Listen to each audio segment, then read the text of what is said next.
بسم الله الرحمن الرحيم. إن الحمد لله نحمده ونستعينه ونستغفره ونعوذ بالله من شرور أنفسنا ومن سيئات أعمالنا. من يهده الله فلا مضل له ومن يضلل فلا هادي له.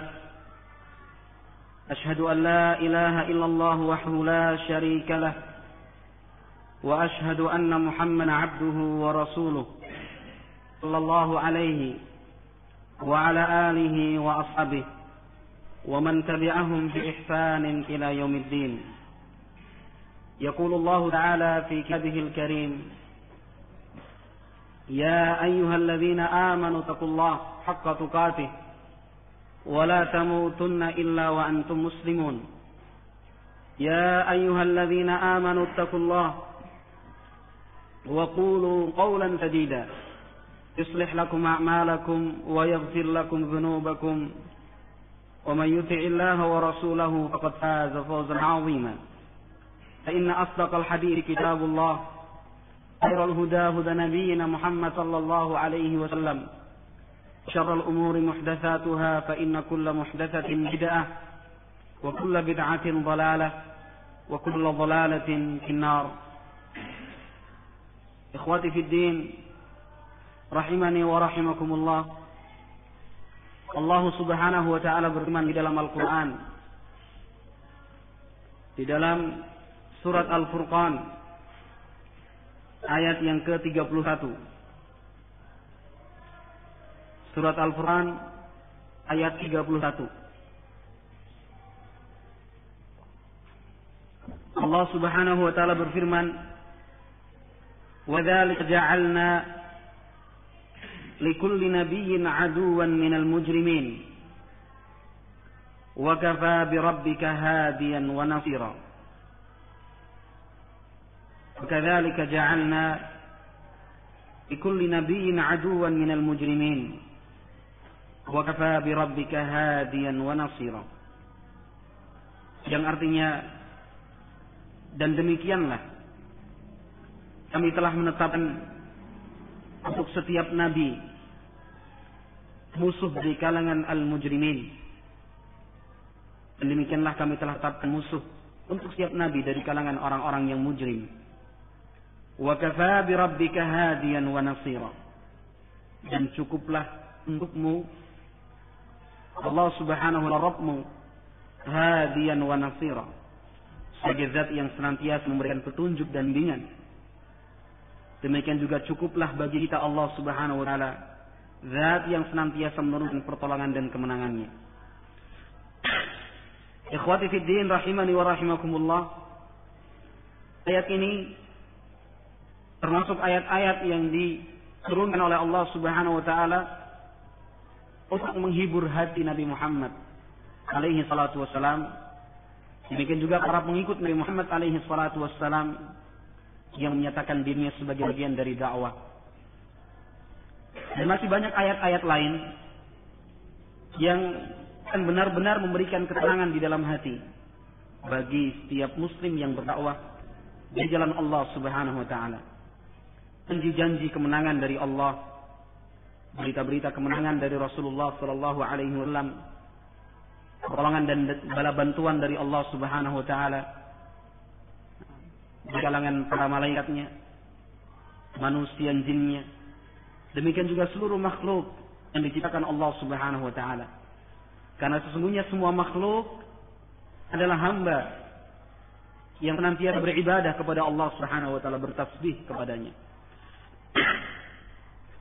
Dan demikianlah ikhwati fid din, rahimani wa rahimakumullah. Sekaliku di dalam berdakwah dimanapun dan kapanpun, tidak ada satu yang terkecuali.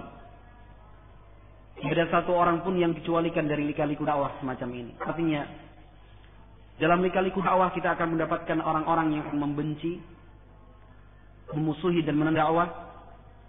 Namun di antara sekian banyak manusia, tetap ada di antara mereka yang memiliki hati bersih, sehingga ditetapkan oleh Allah Subhanahu wa taala sebagai orang-orang yang siap membela dan mendukung dakwah. Ini adalah satu hal yang pasti, sunnatullah. Tidak ada satu orang pun yang terkecuali. Nabi Muhammad SAW pun demikian. Selalu saja Allah Subhanahu wa taala bangkitkan orang-orang yang membela, mendukung Nabi Muhammad. Dan di sisi yang lain pun banyak orang yang menjadi musuh menentang dakwah Nabi Muhammad alaihi salatu wassalam. Nabi Muhammad sallallahu alaihi wasallam kita mengenal paman beliau Abu Talib.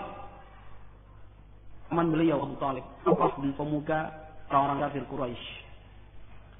Dakwah yang disampaikan Nabi Muhammad alaihi salatu wasallam begitu ditentang oleh masyarakat dan keluarganya sendiri.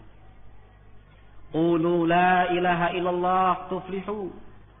Nabi Muhammad berkeliling dari satu kabilah yang lain.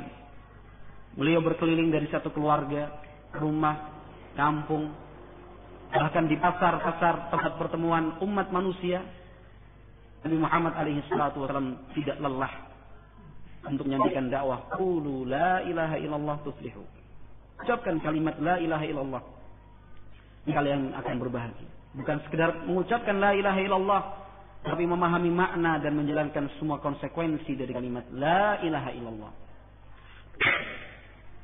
Orang yang paling celaka yang hidup di zaman itu, paman kandung beliau sallallahu alaihi wasallam, selalu membuntuti dan mengikuti di belakang Nabi Muhammad alaihi salatu wasallam. Abu Jahal. Sekali Nabi Muhammad mengajak orang untuk masuk ke dalam Islam, maka Abu Jahal mengatakan jangan percaya dia. Orang akan balik bertanya, siapa engkau? Aku adalah pamannya.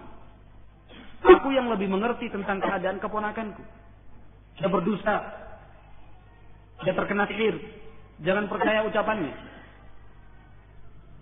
Termakan oleh tuduhan dan fitnah dari pamannya, maka setiap orang yang diajak oleh Nabi Muhammad alaihi salatu wasallam pun akhirnya tidak menerima dan menentang. Na'am barakallahu fikum. Sampai pada tingkatan orang-orang kafir Quraisy mulai menyakiti Nabi Muhammad dalam bentuk menzalimi para pengikut Nabi Muhammad sallallahu alaihi wasallam. Tapi Nabi Muhammad alaihi salatu wasallam ditolong oleh Allah Subhanahu wa taala dengan sebab jaminan perlindungan keamanan dari pamannya Abu Talib.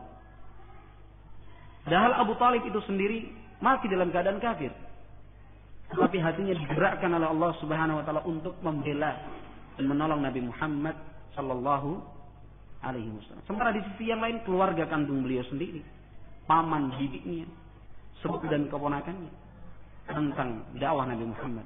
Tetapi ternyata ini adalah lika-liku di dalam dakwah. Ada yang menentang dan ada yang membela. Dan hanya di dalam dakwah menyampaikan kebenaran, bahkan dakwah menyampaikan kebatilan, ini adalah satu hal yang pasti. Setiap kebatilan yang diserukan, lalu ada yang menolong dan selalu saja ada yang menentang. Jika seorang da'i ilallah, kita na'am barakallahu fikum melihat kenyataan banyaknya orang yang menentang, yang menolak, memusuhi, maka dia harus tetap merasa yakin bahwa tetap di sana ada orang-orang yang akan dijadikan Allah Subhanahu wa taala sebagai bela dan penolong dakwah ini. Na'am barakallahu fikum. Abu Bakar As-Siddiq radhiyallahu taala anhu. Abu Bakar As-Siddiq radhiyallahu taala anhu demikian juga. Sakiti oleh kaumnya, dicela dan dicerca. Kemudian datang salah seorang tokoh Quraisy mengatakan, akulah yang memberikan perlindungan Abu Bakar As-Siddiq. Maka tidak ada seorang pun yang berani mengganggu Abu Bakar As-Siddiq radhiyallahu ta'ala. Na'am barakallahu fikum, hingga pada akhirnya Abu Bakar As-Siddiq sendiri yang melepaskan jaminan keamanan tersebut. Memilih Allah Subhanahu wa ta'ala. Na'am, ikhwati fi din rahimani wa rahimakumullah, inilah lika-liku di dalam dakwah. Ada yang menentang, ada yang membela.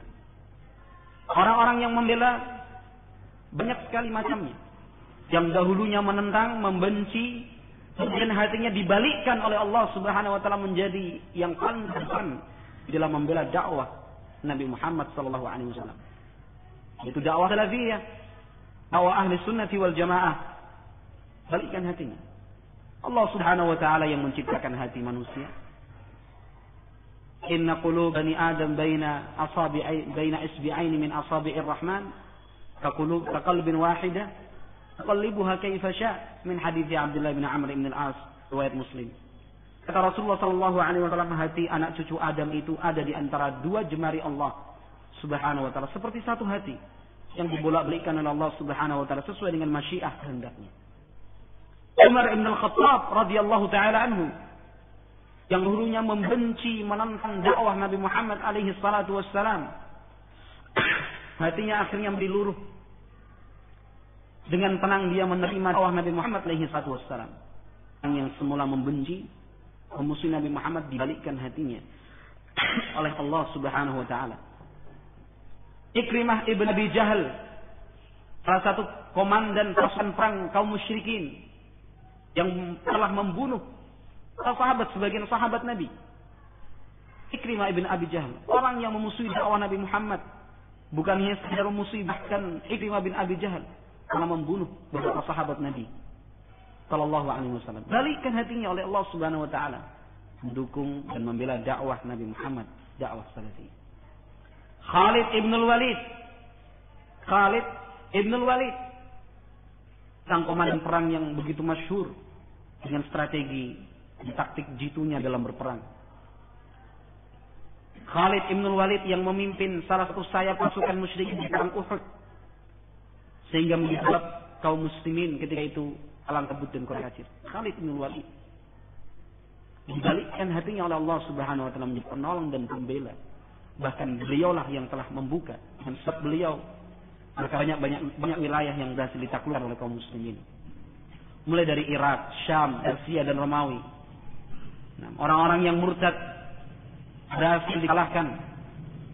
Amr ibn al-As radhiyallahu taala anhu. Dari awal-awal Islam menjadi utusan dan duta orang-orang musyrikin untuk menghasut Raja Najasyi, mengembalikan kaum muslimin yang hijrah ke Habasyah, dikembalikan ke kota Makkah. Wakil resmi dari orang-orang kafir. Na'am barakallahu fikum. Tetapi hatinya kemudian dibalikkan oleh Allah Subhanahu wa taala menjadi pembela, penolong, bakal satu komandan pasukan perang, berhasil menaklukkan Mesir. Radhiyallahu ta'ala. Fatih Mesir, penakluk kota Mesir, Amr ibn al-As. Abu Sufyan, ayah dari Muawiyah, Abu Sufyan ibn Harb, komandan tertinggi pasukan musyrikin, orang-orang kafir. Bahkan beliau diangkat di masa kekafirannya, angkat sebagai komandan tertinggi dari sekian banyak pasukan gabungan orang-orang musyrikin dan orang-orang kafir dalam Ahzab. Pemimpin tertinggi dipegang oleh Abu Sufyan ibn Harb radhiyallahu ta'ala.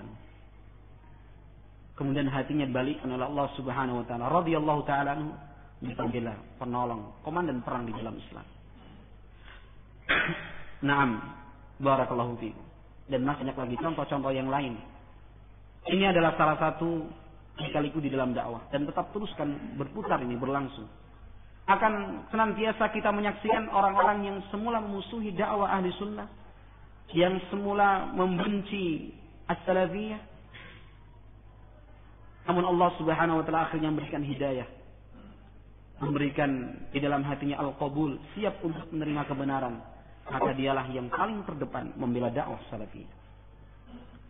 Nah, barakallahu fikum. Dan di antara warna-warni sekaligus dalam dakwah, barakallahu fikum, kalau Allah Subhanahu wa taala menolong agama ini dengan keberadaan orang-orang yang fajir, orang-orang yang buruk. Nah, barakallahu fikum. Seperti Abu Thalib yang telah kita ceritakan tadi. Allah Subhanahu wa taala tolong agamanya dengan sebab orang kafir. Satu. Dengan sebab. Nah, barakallahu fikum. Ketika kaum muslimin hijrah ke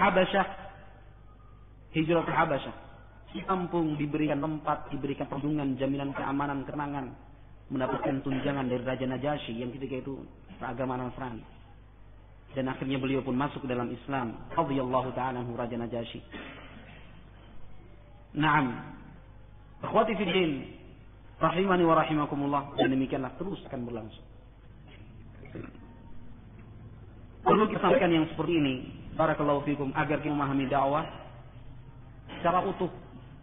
Terusnya di sana banyak pihak. Ada yang menentang, ada yang membela, ada yang ingin menghancurkan dari luar, ada yang ingin menghancurkan dari dalam, disengaja ataukah tidak, dari ataupun tidak, dan demikian. Na'am barakallahu fikum. Ikhwati fi din rahimani wa rahimakumullah. Kita menyampaikan seperti ini karena barakallahu fikum sekedar memberikan faedah sebuah kita. Na'am barakallahu fikum. Ini sebuah kenyataan yang membuat kita betul-betul merasa terhibur, bahagia, senang, semakin bertambah keyakinan dan ikhlas kita kepada Allah Subhanahu wa taala. Tadi sebelum maghrib, sebelum maghrib ada rombongan datang dari Kudus. Jadi kita minta untuk menyampaikan sebuah materi di Kudus.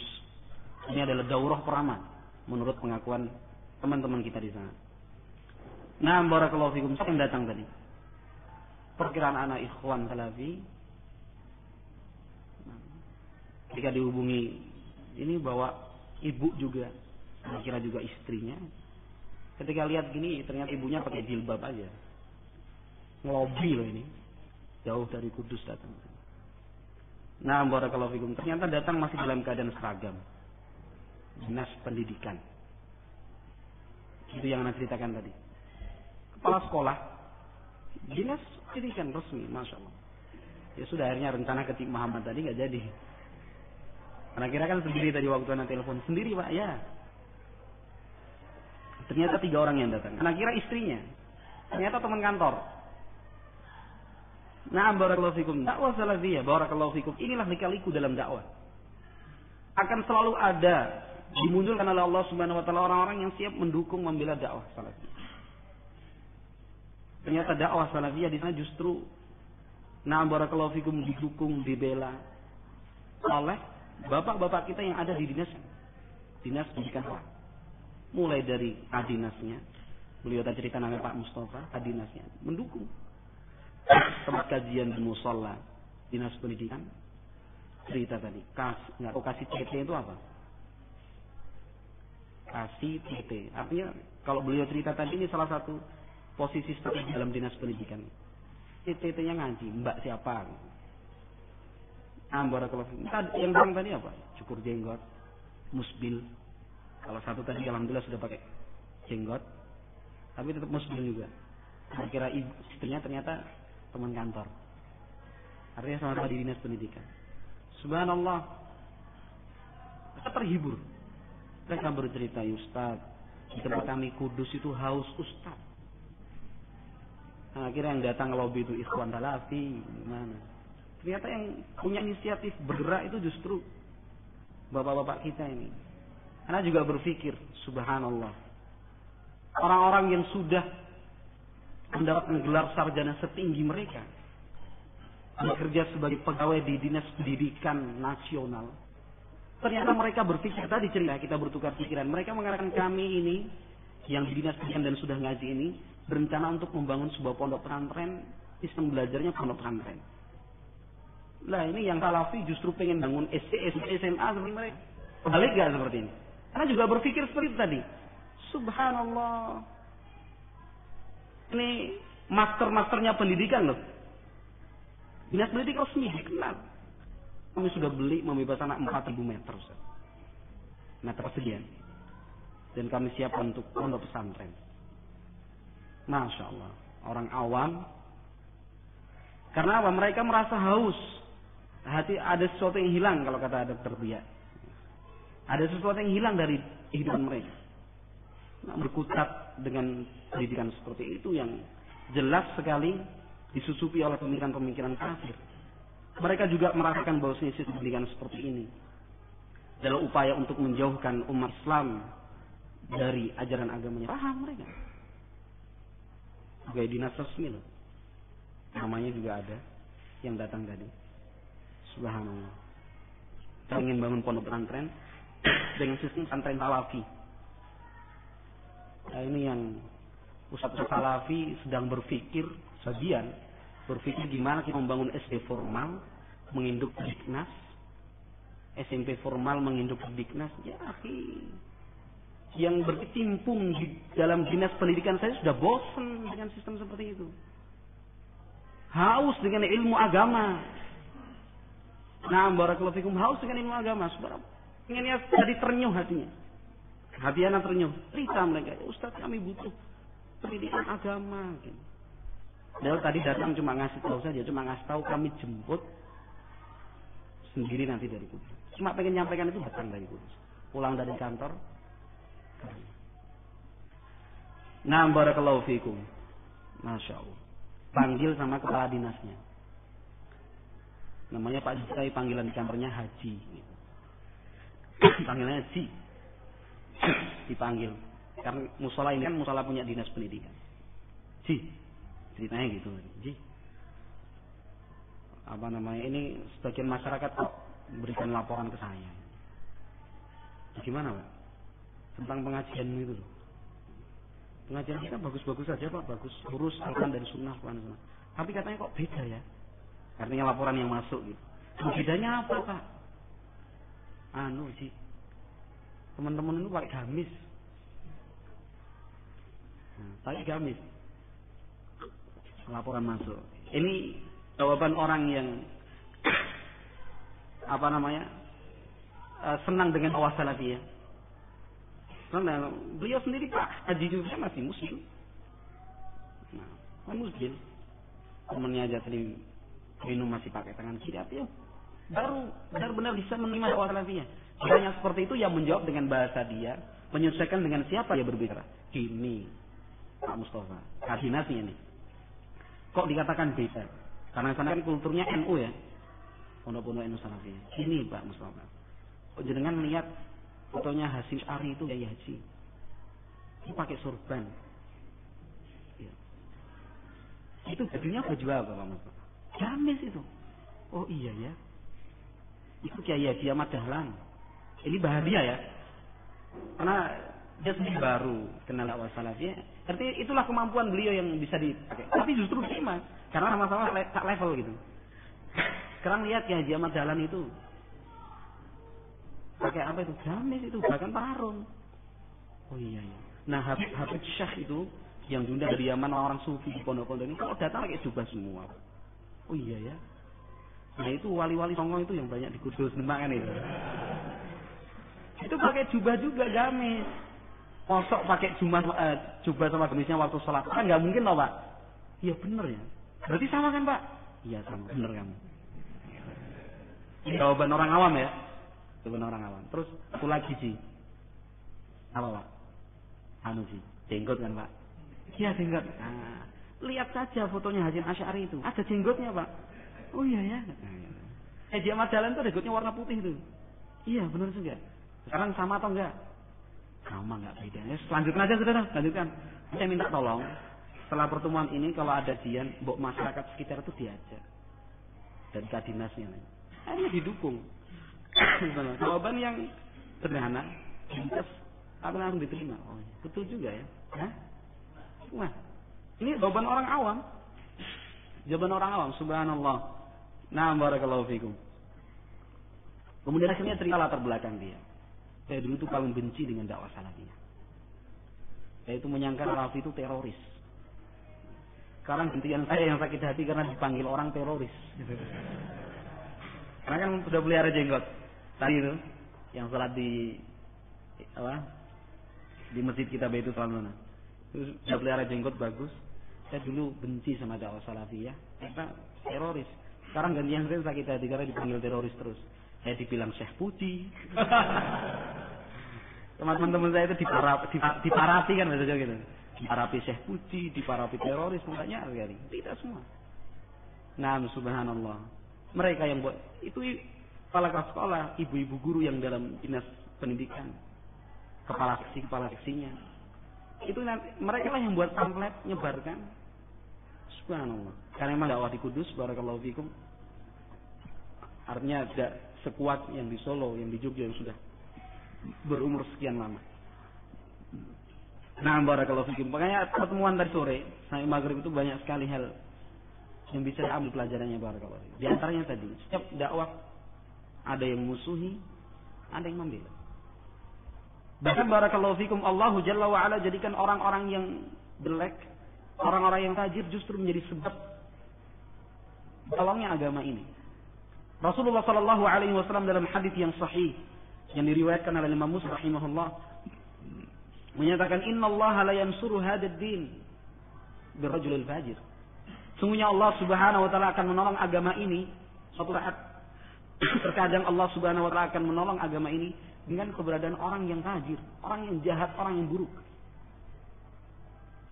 Kalau orang-orang yang buruk dan jahat ini justru barakallahu fikum dakwah salafiyah akan tertolong.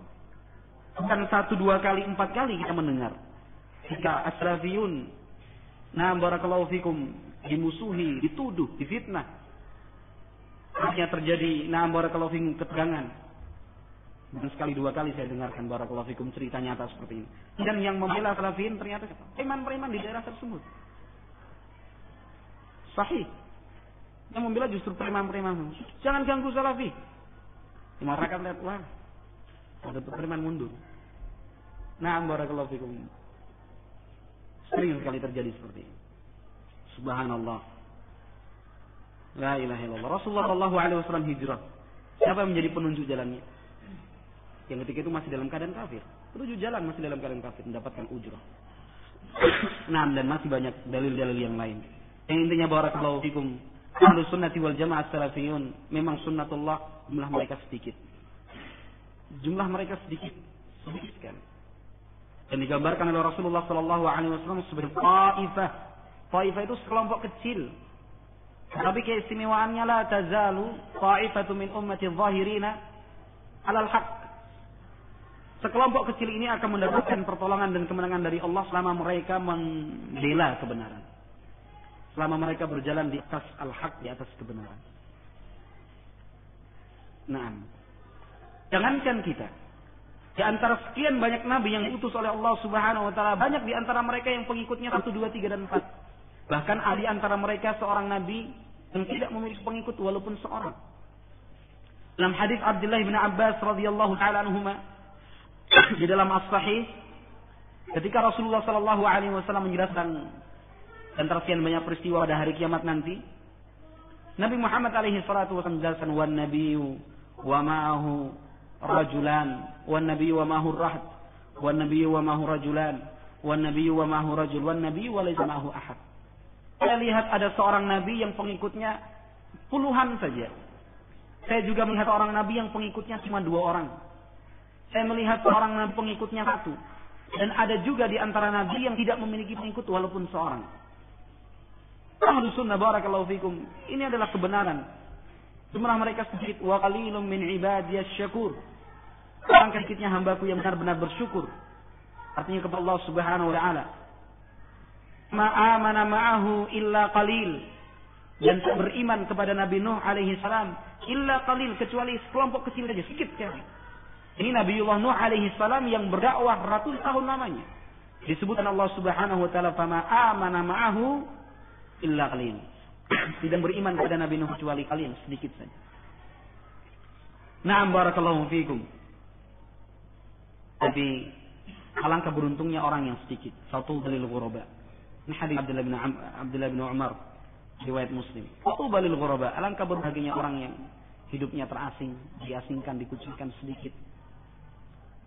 Na'am barakallahu fikum. Seperti pengakuan tamu-tamu kita tadi. Merasa diasingkan, dikucilkan. Tapi barakallahu fikum semangatnya. Semangat mereka untuk mencari kebenaran. Kami haus kepada ilmu. Kami haus kepada ustaz. Ini keadaan masyarakat kita yang sesungguhnya. Sehingga siapapun yang mendapatkan kesempatan dari Allah Subhanahu wa taala untuk belajar, pesantren, di ma'had, berangkat ke luar negeri, inilah keadaan masyarakat yang sedang menanti. Nah, barakallahu fikum. Semua nanti di sini. Masyarakat menanti kalian. Dari ujung barat sampai ujung timur menanti. Orang yang siap menjadi pembimbing mereka. Yang siap barakallahu fikum mengajarkan kepada mereka cara salat. Nah, kami ingin dijelaskan barakallahu fikum salafi yang sesungguhnya itu seperti apa. Karena tangga-tangga kita banyak sekali. Ma'had Salafiyah, orang NU. Ma'had Salafiyah, Pondok Pesantren As-Salafiyah. Ahlus Sunnati wal Jamaah, Aswaja NU. Kami banyak di antara kami yang belum paham, tolong dijelaskan nanti. Ini permintaan mereka. Nah, barakallahu fikum. Subhanallah. Setelah maghrib pulang, kita pamitan dulu. Hanya untuk menyatakan kami akan jemput gitu aja. Walaupun nanti kita pengen berangkat sendiri. Dan yang buat beli tadi ya itu pernyataan itu. Kami sudah beli 4.000 meter. Kami akan buat pondok pesantren. Ini dinas pendidikan loh. Dinas pendidikan. Masternya pendidikan. Kasihnya kepala seksinya. Ya memang mereka masih baru menerima awam. Belum siap menggunakan hijab yang syar'i. Dan para bapak-bapak itu juga pun belum siap untuk selalu menggunakan syiar-syiar Islami yang sungguhnya. Tapi ini semangat mereka. Artinya sudah melihat sistem pendidikan mereka yang nyusun kok. Yang nyusun soal, yang nyusun program, yang nyusun sistem. Nah, barakallahu. Sebagai contoh saja, sangat disayangkan sekali apabila as-salafiyun mendidik anak-anak mereka untuk belajar bahasa Inggris. Fasih dalam berbahasa Inggris.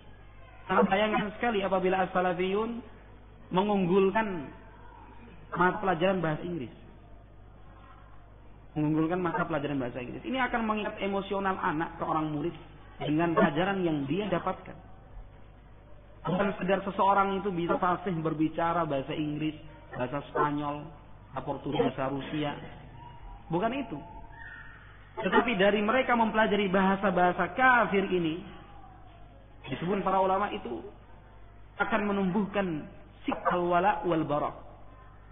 Akan menumbuhkan sikap cinta dan loyalitas mereka kepada si pemilik bahasa itu, yaitu orang-orang kafir. Ini sudah diperingatkan jauh oleh para ulama kita. Sudah diperingatkan. Barakallahu fikum. Sehingga di zaman Nabi Muhammad alaihi salam yang diperkenankan untuk mempelajari bahasa asing itu bukan setiap sahabat. Bukan setiap anak yang dilahirkan di dalam Islam menjadi seorang sahabat dan ayo belajar bareng-bareng bahasa Ibrani. Dipilih satu yang memang pandang oleh Rasulullah SAW mampu belajar secukupnya, sudah selesai untuk sekedar menerjemahkan bahasa. Nah, barakallahu fikum. Dengan keimanan sudah hafal Quran, tinggi keilmuannya. Ini masih berumur 7 tahun, 8 tahun, 9 tahun, umur 12 tahun sudah disampaikan bahasa Inggris pelajaran. Barakallahu fikum. Ya, dari pembicaraan tadi akhirnya banyak kaidah yang kita dapatkan. Mereka sendiri pun ternyata sudah merasa barakallahu fikum jenuh. Sehingga yang mereka butuhkan sekarang para pembimbing, salafiyun, al-asatidzah. Barakallahu fikum. Al-asatidzah yang membimbing mereka. Tugas kita bersama. Tugas kita bersama. Di mana masih banyak orang-orang yang semisal dengan mereka. Masih banyak orang-orang yang semisal dengan mereka. Yang benar tertarik dengan dakwah salafiyah. Sebagai contoh di daerah Irian Jaya, Papua Barat ataupun Timur, Papua Atas ataupun Papua Bawah. Memang dahulu yang sering masuk sana adalah orang-orang dari kalangan Jamaatul Tabligh. Mau sampai ke hutan-hutan masuk ke Jamaah Tabligh. Jamaah Tabligh masuk di masjid-masjid, masjid rayanya. Tetapi barakallahu fikum, perjalanan mereka yang belasan tahun di arah Papua itu ternyata meninggalkan kenuhan kepada orang-orang yang mengikuti mereka. Bagaimana mereka merasa jenuh? Setiap kali pertemuan, setiap kali acara yang dibahas adalah fadhail a'mal. Jenuh mereka. Jenuh sudah. Setiap hari yang dibaca, barang siapa yang membaca wirid seperti ini 1001 kali dia akan mendapatkan pahala sekian. Itu setiap kali pertemuan. Karena memang tidak ada sisi ilmiah di antara mereka, tidak ada kekuatan ilmiah dai-dai mereka. Barang siapa yang perutnya panjang 1 meter, kedudukannya lebih tinggi daripada korban yang 0,5 meter. Betul loh ini? Hadis Nabi. Kata mereka, hadis Nabi. Terus mereka sudah jenuh. Sehingga dakwah salafiyah masuk. Dakwah salafiyah mengajarkan bab akidah, babul fikih, babul adab, al-akhlaq, al-muamalah. Semua diajarkan oleh asatidzah salafiyin di sana, di Papua diajarkan. Masyarakat baru paham, oh ini yang kita cari selama ini. Ternyata Islam itu sangat luas. Bukan cuma fadail a'mal terus. Punya perpustakaan Mas? Punya. Banyak? Enggak. Cuma 2. Satu fadail a'mal yang asli, yang satu terjemahan. Seakan-akan Islam itu hanya ada dalam kitab fadail a'mal. Seakan-akan cuma dalam fadail a'mal. Enggak ada kitab-kitab yang lain. Nah, barakallahu fikum. Ini diterima. Kata Syafruddin hafizahullah ketika beliau ziarah ke sini, mungkin sudah cerita ke antum juga. Seorang Jamaatul Tabligh ini marah masalah ini. Kita yang capek-capek masuk hutan berdakwah, tapi ternyata yang panen salafiyin. Ya kata Syafruddin. Kita udah capek-capek masuk hutan, yang panen salafiyin. Jelas. Nah, barakallahu fikum. Bagaimana mereka tidak merasa jenuh? Ingin meninggalkan Jamaatul Tabligh. Jenuh mereka sudah. Nah, barakallahu fikum, sudah merasa jenuh. Capek-capek kita masuk hutan, yang panen salafiyin gitu. Yang panen salafiyin. Jenuh orang itu. Mereka ingin mendapatkan barakallahu fikum sesuatu yang bisa mengobati kekosongan hati mereka. Mereka benar-benar rindu. Mereka benar-benar rindu dengan ayat-ayat Allah Subhanahu wa taala. Hadis-hadis Rasulullah sallallahu alaihi wasallam. Marilah kita persiapkan diri kita, anak-anak kita yang diharapkan benar-benar bisa menjadi penawar dan obat kerinduan mereka. Nah, barakallahu fikum. Sungguh kalau kita melihat peta dakwah salafiyah di Indonesia secara keseluruhan, gitu, dari atasnya. Kita lihat dari atas, andainya dari angkasa. Itu banyak salafiyin tersebar di mana-mana. Yang simpat, yang sudah siap menerima dakwah. Nah, barakallahu fikum, siap menerima dakwah. Nah, orang-orang yang seperti ini barakallahu fikum, mereka membutuhkan bimbingan. Kenapa kita yang telah mendapatkan nikmat belajar duduk justru ingin mencari jalan lain? Justru ingin mencari jalan yang ditinggalkan oleh mereka. Ini aneh sekali. Banyak orang yang ingin menjadi seperti kita, tetapi kita justru ingin mencari jalan yang telah ditinggalkan oleh mereka. Karena mereka merasa jenuh. Ini aneh. Kita telah membacakan nasihat dari Al-Imam Ibnu Qayyim Al-Jauziyah rahimahullahu ta'ala beberapa waktu yang lalu. Nah, barakallahu fikum, ini sangat aneh sekali. Banyak di para teman-teman kita, mulai dari aparat pemerintah, kepolisian, militer, yang mereka benar-benar mencari kebenaran, itu mengenal dakwah salafiyah. Ternyata disitulah letak ketenangan hati. Nah, barakallahu fikum, ini tadi Bapak itu berpikir, memang enaknya hidup seperti Rasulullah. Kenapa, Pak? Katakan. Kan jenuh ya. Artinya jadi pegawai gitu, berangkat jam sekian, pulang jam sekian, terus gitu. Energi tampil seperti itu. Enak ya kalau hidupnya seperti Rasulullah. Maksudnya apa? Ya berdagang. Berdagang, pengen buka pondok pesantren. Yang ini salafiyin banyak sekali tanya, Ustaz, hukumnya masuk PNS? Di banyak, anak ditanya mungkin berapa kali itu. Apa hukumnya sebenarnya? Loh, kenapa? Enak jadi PNS. Padahal yang sudah jadi PNS tingkatan tinggi-tinggi sudah pengen keluar aja. Nah, apalagi ada ikhwan telepon ini dari Dore, Pulau Dore. Telepon, Ustaz, ya. Anak pengen masuk polisi, Ustaz. Ingin masuk polisi. Nasihatin, janganlah, nggak perlu. Sudah banyak polisi. Polisi di mana-mana. Bagusnya belajar agama. Tapi jadi polisi enak banget. Salafi ini. Nah, padahal yang polisi yang sudah diberi maaf itu pengennya keluar ngaji jadi salafi. La ilaha illallah. Begitulah manusia. Ketika mendapat nikmat dari Allah Subhanahu wa taala, lantas dia tidak mau bersyukur kepada Allah Subhanahu wa taala, Allah cabut nikmat tersebut. Allah akan cabut nikmat tersebut. Nah, Allah sudah barakallahu fikum memberikan jalan terang untuk kita berjalan nih di atas manhajnya Rasul alaihi salatu wasallam. Sistem pendidikannya seperti ini, cara hidupnya seperti ini. Tidak puas. Nah, barakallahu fikum, enggak puas pokoknya dengan sistem pendidikan yang telah diajarkan para ulama. Enggak ada ijazahnya. Enggak diajar ilmu dunia. Enggak begini dan enggak begitu. Ingin cari jalan yang lain. Nah, barakallahu fikum, enggak puas. Nah, barakallahu fikum. Lah yang wong gurunya saja bahasa Arab belum bisa, mau ngajarkan bahasa Inggris untuk anak-anak. Gurunya loh. Dewan gurunya saja nggak bisa bahasa Arab. Ingin mengajarkan menurunkan bahasa Inggris menjadi program unggulan lagi. Sangat disayangkan sekali. Kayaknya perlu dipertemukan dengan dengan guru-guru bahasa Inggris di sekolah-sekolah yang sudah kenal salafi, tinggal salaf dan ingin meninggalkan bahasa Inggris. Kayaknya perlu dipertemukan ini dengan ikhwan salafin yang pengen ngajar bahasa Inggris untuk anaknya, dipertemukan dengan guru-guru bahasa Inggris yang sudah nggak pengen lagi ngajar bahasa Inggris. Temukan nih, silakan dialog. Dan yang malu kira-kira siapa? Hah? Yang malu siapa, Amar? Hah? Ini salafiyin pengen anak-anaknya belajar bahasa Inggris, program unggulan. Kita temukan dengan guru, banyak loh guru-guru bahasa Inggris yang sudah kenal salafi, sudah pengen dagang aja lah, murah, bebas, nggak terikat. Kita temukan, terus dialog khusus malah ini. Yang merasa malu siapa? Yang pihak pertama atau pihak kedua? Yakin? Afdal? Pihak pertama, Syekh Ridwan? Hah? Yang pertama tadi? Ya? Yang pertama, Abah Musleh? Yang beriman?